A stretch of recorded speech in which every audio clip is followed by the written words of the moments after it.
उम्मीद करती हूँ कि आप सब लोग खैरियत से होंगे। आज हम लोग आगाज़ करने वाले हैं एक हॉरर सीरीज़ का, जिसमें मैं आपको मुख्तलिफ और रियल हॉरर स्टोरी सुनाऊंगी, अपनी और अपने कुछ व्यूअर्स की ज़बानी। और तमाम लोगों से रिक्वेस्ट करती हूँ कि आप अपनी रियल स्टोरीज़ हमारे साथ ज़रूर शेयर करें इस ईमेल आईडी पे जो आपको डिस्क्रिप्शन में दी गई है, और हम इसको आपके साथ शेयर करेंगे इसी चैनल पे, उस्तानी vlogs in dark night horror series.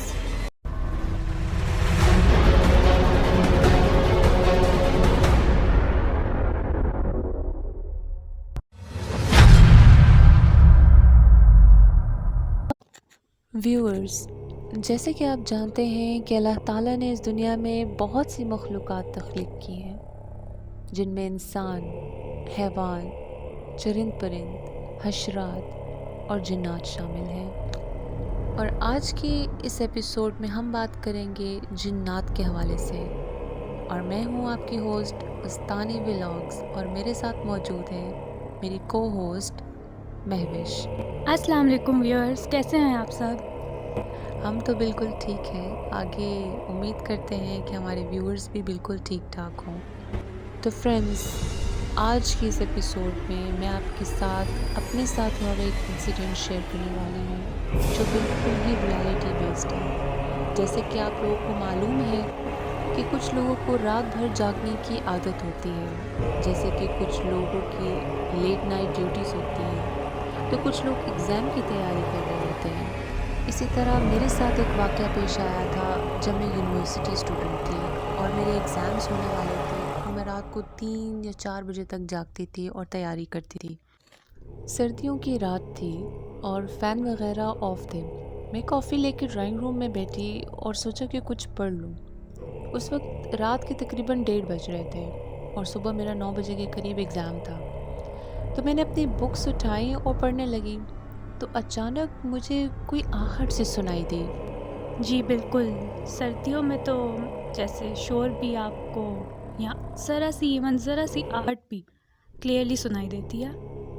जी बिल्कुल, ऐसा ही है। मैं समझी कि मेरी मामा उठी हैं, क्योंकि अक्सर वो रात को तहज्जुद की नमाज़ के लिए उठती हैं। तो मैंने इस चीज़ को इग्नोर किया और दोबारा अपनी पढ़ाई करने लगी। तो तकरीबन 2 से 3 मिनट बाद मुझे कुछ भारी कदमों की आवाज़ सुनाई दी, और जैसे किचन में कोई बर्तनों के साथ छेड़ रहा हो, क्योंकि हमारा ड्राइंग रूम किचन के साथ अटैच्ड है। मैंने अगेन इग्नोर किया और पढ़ाई करने लगी, तो अचानक से किचन में कुछ बर्तन ज़मीन पर गिरे। मैं फ़ौरन उठी और किचन की जानिब गई कि देखूं कि आखिर कौन है और क्या कर रहा है। लेकिन जब मैं किचन में पहुंची तो देखा कि वहाँ तो कोई भी मौजूद नहीं था और कोई बर्तन भी नहीं टूटा हुआ था।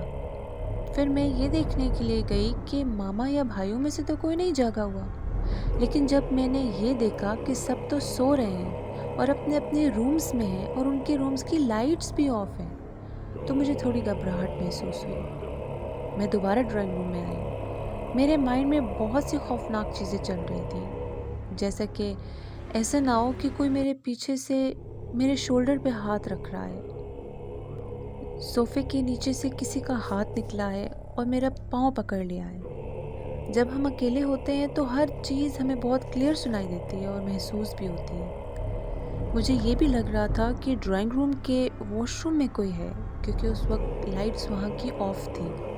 पहले तो मैंने सोचा कि जाके देखा जाए कि वॉशरूम में कौन है, क्योंकि मुझे कुछ आवाज़ें सुनाई दे रही थी, लेकिन मेरी हिम्मत नहीं पड़ रही थी। मुझे ऐसी सोचें आ रही थी कि कहीं ऐसा ना हो कि मैं जाऊं और वहाँ कुछ दिख जाए, या अगर शीशे में देखूं, जैसे कि हम सब जब वॉशरूम में जाते हैं तो शीशे के सामने ज़रूर खड़े होते हैं, तो ऐसा ना हो कि मैं शीशे में देखूं और मुझे अपने पीछे कुछ नज़र आ जाए। मुझे उस वक्त बहुत खौफ आ रहा था कि ये ना हो कि कुछ हो जाए। और मैं ये कह रही थी कि ये क्या हो रहा है, क्योंकि मेरे साथ पहले कभी ऐसा कुछ नहीं हुआ था। हम इस घर में न्यूली शिफ्ट हुए थे। खैर, मैं बैठी रही और वॉशरूम की तरफ नहीं गई।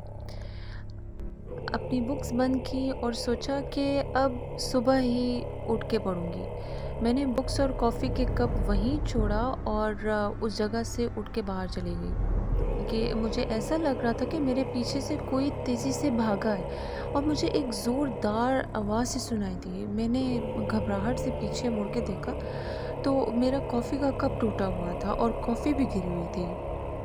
और उसके बाद मुझे हँसने की आवाज़ सुनाई दी तो मैं कुछ सोचे समझे बगैर वहाँ से भागी। ना लाइट्स ऑफ की और ना ही कोई चीज़ उठाई और फ़ौरन रूम में चली गई।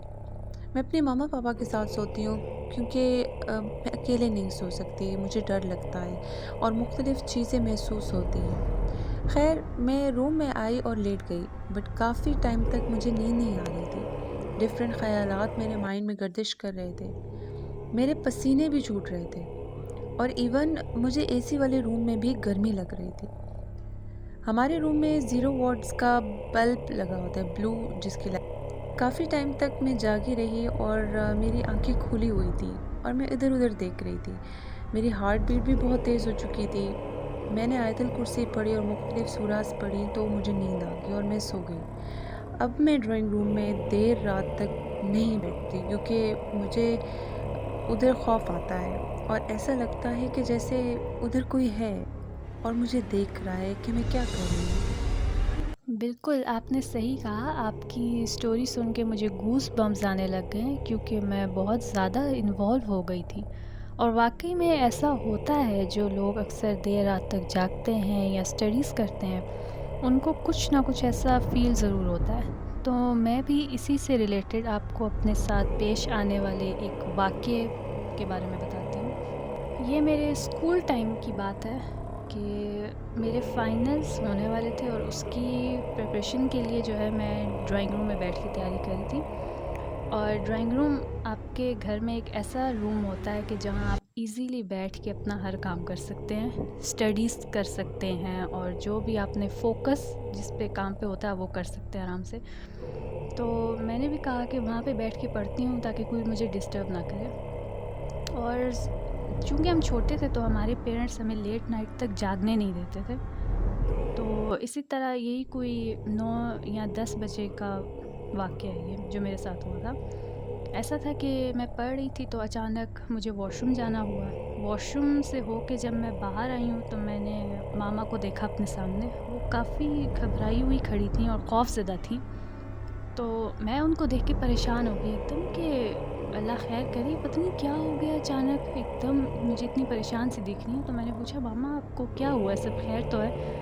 तो मामा ने मुझे कहा कि अभी मैं तुमसे ड्राइंग रूम में बात कर रही थी और अब तुम मेरे सामने खड़ी हो जैसे ही मैं ड्राइंग रूम से निकली हूँ। मैंने कहा नहीं मामा, मैं तो अभी वॉशरूम से होकर आई हूँ, ऐसा तो नहीं हो सकता कि आपने मुझे ड्राइंग रूम में बात करते हुए सुना। मामा कहती हैं कि बिल्कुल अभी जैसे ही निकली हूँ तुमसे बात करके और तुम मेरे सामने खड़ी हो।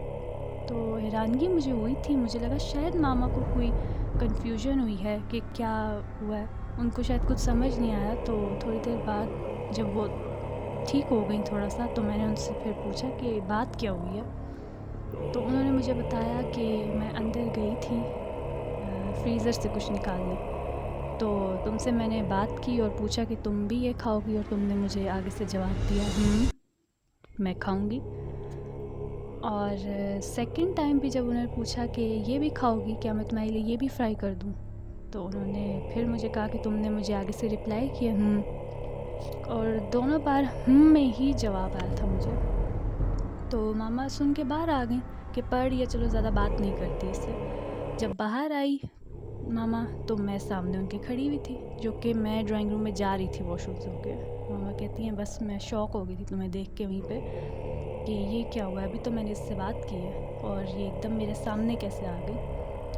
और यहाँ पे मैंने बात को इतना मतलब अपने ऊपर नहीं लिया कि खैर है, मामा को शायद कोई गलत फहमी हुई है। और मैं वापस जो है ड्राइंग रूम में पढ़ने लग गई जाके, क्योंकि मैं भूल गई, मैंने कहा उन्हें कोई गलत फहमी हुई होगी। खैर मैं सब भुला के और अपना पढ़ने लग गई।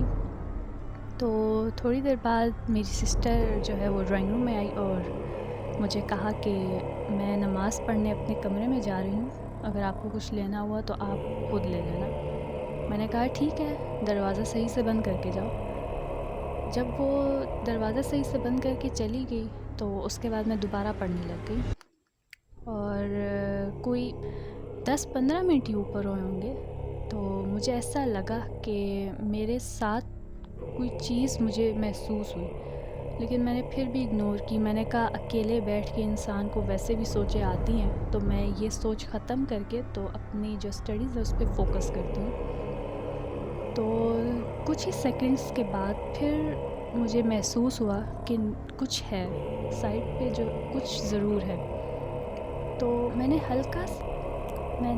टेढ़ा होके पर्दे की तरफ देखा जो कि हिल रहा था। मैंने इग्नोर किया कि मे बी ये हवा से हिल रहा हो। फिर मैं पढ़ने लग गई। तो थोड़ी देर के बाद ही मुझे ऐसा लगा कि सोफ़े की साइड से कोई साया सा नमूदार हो रहा है, जो कि ज़मीन पे भी मुझे महसूस हो रहा था, दिखाई भी दे रहा था। तो जब मैंने दीवार की तरफ देखा तो वो साया बढ़ रहा था और बढ़ते बढ़ते वो सीलिंग तक पहुंच गया। और मुझे अभी सिर्फ ये याद है कि उस साए के मैंने हाथ और पाँव देखे थे, जो टांगें थी लंबी लंबी और हाथ उसके लंबे लंबे थे, और मैंने उसका सर नहीं देखा बस। और वो सीलिंग की तरफ बढ़ रहा था, मतलब उसका साया बढ़ रहा था, और मुझे लगा ये अब मेरे ऊपर आएगा। तो मैं चीख मार के वहाँ से भाग गई। जब बाहर आई हूँ तो ज़ाहिर है सब बैठे हुए थे लाउंज में, मेरे पेरेंट्स भी बैठे थे। तो उन्होंने मुझसे पूछा कि बेटा क्या हुआ है। तो मैंने उनसे कहा कि कुछ नहीं डैडी, मैंने सिर्फ वो लिज़र्ड देख ली थी ड्राइंग रूम में, तो इसलिए मुझे लिज़र्ड से ज़रा खौफ आता है। तो कहते हैं ठीक है, क्योंकि अगर मैं उनको ये बात बता देती तो वो और भी ज़्यादा डर जाते, क्योंकि मदर पहले ही खौफज़दा थी वो। और इस बात के बाद तो उनको पक्का मतलब यकीन भी हो जाता कि मैं ठीक थी, जो उन्होंने पहले एक्सपीरियंस किया था वो भी ठीक था। वाकई ये तो आपने बहुत ही दिल दहला देने वाला वाक़या सुनाया है। और अक्सर मैं सोचती हूँ कि कैसे कैसे वाक़यात इंसानों के साथ पेश आते हैं कि कुछ लोग बता देते हैं और कुछ लोग अंदर ही अंदर ये खौफ महसूस करते रहते हैं। तो हमें चाहिए कि हम अल्लाह ताला की इबादत करते रहें और साथ ही ये आयात सूरास पढ़ते रहा करें, ताकि ये चीज़ें हम पे हावी ना हो। अगर आपके साथ भी ऐसा कोई वाक़या पेश आया है या अभी आ रहा है, या आपको कुछ सुनाई दे रहा है या कुछ महसूस हो रहा है, तो हमारे साथ ज़रूर शेयर कीजिए। हम आपकी आवाज़ दूसरों तक पहुंचाएंगे इसी चैनल के थ्रू, उस्तानी व्लॉग्स। और डिस्क्रिप्शन में दिए गए ईमेल आईडी पे हमें अपने वाक़यात भेजें, सेंड कीजिए, और हम लोग यहाँ पे आपके वाक़यात सुनाएंगे। तो प्लीज़ हमारे साथ जुड़े रहिएगा। हम आपके साथ मिलेंगे नेक्स्ट एपिसोड में कुछ नए और अनहोनी वाक़यात के साथ। तो अगले वीडियोज़ तक हमें इजाज़त दीजिए। अल्लाह हाफ़िज़।